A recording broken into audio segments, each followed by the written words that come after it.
tous tatoueur, guichetier ou encore professeur d'auto-école, François Lambrouille alias François Damiens revient avec de nouvelles caméras cachées qui sortent en DVD.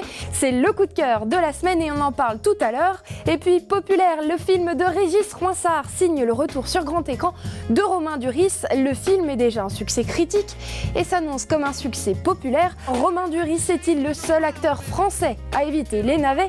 Réponse tout à l'heure avec nos journalistes dans la battle, mais avant cela, on retrouve les news et les vidéos buzz de la semaine.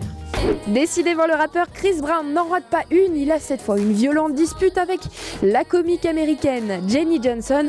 Alors on vous rassure, cette fois c'est sur Twitter, personne n'a fini à l'hôpital. On vous épargnera les échanges poétiques, mais ça ne volait pas très haut.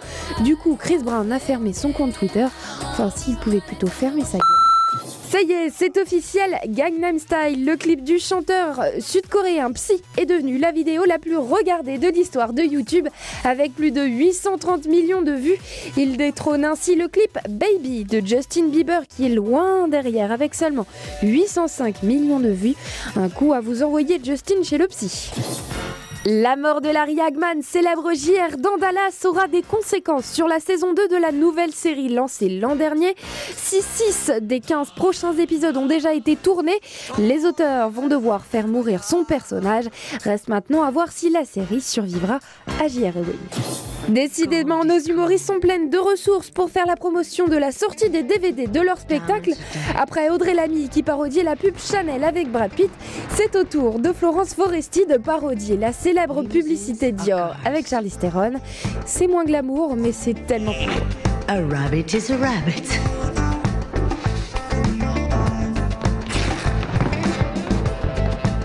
Don't pretend.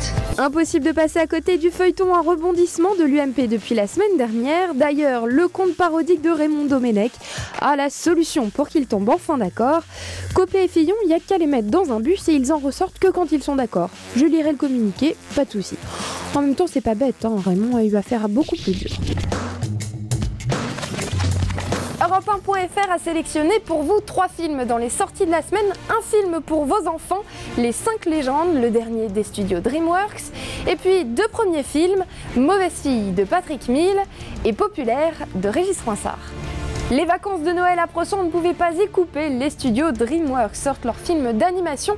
Les 5 légendes réunit les héros des enfants, le Père Noël, le Lapin de Pâques ou encore le Marchand de Sable. Leur mission, réunir leurs forces pour protéger les espoirs, l'imaginaire de tous les enfants. Un film plein d'humour qui plaira à toute la famille. C'est parti! J'ai pas été sage? Tu bats le record. Pour son premier film, Patrick Mille adapte le roman de sa compagne Justine Lévy. Louise apprend simultanément qu'elle est enceinte et que sa mère est gravement malade. Un film sur l'amour filial et la maternité. Mauvaise fille signe les premiers pas prometteurs de la chanteuse Izzy Aigelin au cinéma.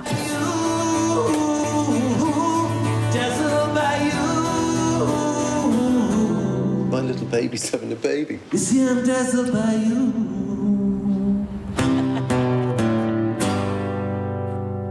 Quand on jette un œil à la filmographie de Romain Duris, on a du mal à trouver un film dont il est à rougir. Preuve en est son dernier film, Populaire, qui est déjà un succès critique et qui s'annonce comme un succès populaire.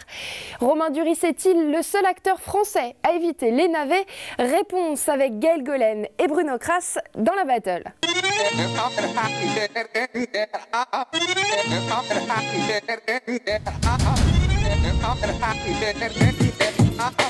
Alors, je ne sais pas si Romain Duris est le seul acteur français à éviter les navets, mais en tout cas pour un type qui était parti de rien et de nulle part, qui n'était pas comédien, il a été casté dans un casting sauvage, il a fait une belle carrière, il a rarement fait des mauvais choix, et depuis le Péril jeune en passant par Les Poupées russes, L'Auberge espagnole et L'Arnaqueur, qui est quand même une des meilleures comédies sentimentales de ces dernières années, il fallait le faire. Mais Bruno, j'ai une question pour toi. Alors, où sont les grands films de Romain Duris? Parce qu'on les cherche désespérément. Le problème, c'est que sa carrière, au fond, elle est calibrée. Elle est hyper safe. C'est-à-dire que quand il veut aller vers le film d'auteur, il choisit Christophe Honoré. Donc, vous voyez, effectivement, il n'y a pas beaucoup de risque de se tromper.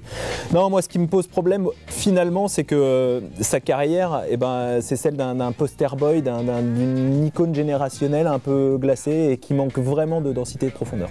Moi, ce qui me frappe dans la nouvelle génération d'acteurs, par rapport à peut-être il y a un demi-siècle ou même avant, c'est qu'ils sont tous exigeants. Il y a une démarche un peu intellectuelle dans le choix de leurs films. Et quand on voit comme ça des carrières comme celle de Benoît Magimel ou Déborah François ou la petite Anaïs de Moustier, ce sont souvent des carrières exemplaires et de très bons choix. Plus personne ne sort du lot, quoi. Moi, j'attends le nouveau Jean Dujardin, celui qui saura faire des choix très tranchés, qui saura être vraiment un leader et qui aura le charisme qui va avec. Et Duris, pour moi, c'est pas encore ça. Merci beaucoup Bruno et Gaël. Et puis vous le connaissez très certainement, François Damiens, puisqu'il a tourné aux côtés de Romain Duris dans L'Arnaqueur. Eh bien, il sort un nouveau DVD de ses dernières caméras planquées. C'est le coup de cœur de la semaine.